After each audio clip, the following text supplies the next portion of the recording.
Aye, very passable, Dad. Very passable. Nothing like a good glass of katholischer Wasser, Josiah? You're right there, Obadiah. Who'd have thought, 30 years ago, we'd all been sitting here and drinking chocolate. In them days, we was glad to have the price of a cup of tea. A cup of cold tea. Without milk and sugar. Or tea. And a fat cup and all. Oh, we never had a cup. We used to have to drink out of a roll of newspaper. The best we could manage was to suck on a piece of damn cloth. But you know, we were happy in those days, though we were poor. Because we were poor. My old dad always used to say, money doesn't buy you happiness, son. I was right. I was.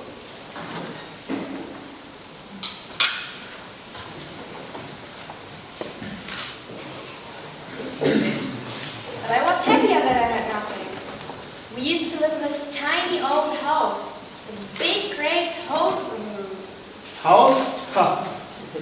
We used to live in one room, all 26 of us, no furniture, half the floor was missing, and we were all huddled together in one corner for fear of falling. You were happy to have a room? We used to have to live in the corridor. Oh, we used to dream of living in the corridor. Would have been a palace to us. We lived in an old water tank on a rubbish. We could walk up every morning by having a load of rotten fish dumped all over us. House. Well, when I say house, it was only just a hole in the ground covered by a sheet of chocolate. But it was a house to us. We were evicted from our hole in the ground. We had to go and live in a lake. You were happy to have a lake? There were 150 of us living in the shoebox in the middle of a road. Box? Aye. You were lucky.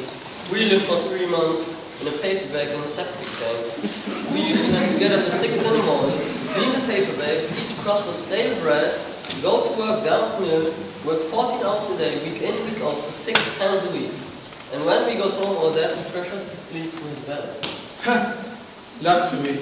We used to have to get out of the lake at 6 o'clock in the morning, clean the lake, eat a handful of hot gravel, work 20 hours a day at mill for tuppence a month. When we got home, our dad would push us to sleep with a broken bottle, if we were lucky. Well, but of course we had it tough.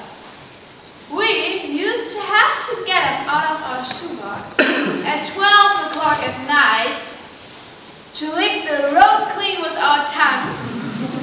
Then we had 2 bits of cold gravel before we went down the mill to work 24 hours a day for 6 pence every 4 years. And when we got home, our dad would slice us in two with a bread knife. Right. I had to get up in the morning at 10 o'clock at night, half an hour before I went to bed, drink an up of sulfuric acid, went 29 hours a day down the mill, and paid the mill owner for permission to come to work. And when we got home, our dad and our mother would kill us and dance about on our graves singing hallelujah. Would you try to tell young people of today that they won't believe you? They won't.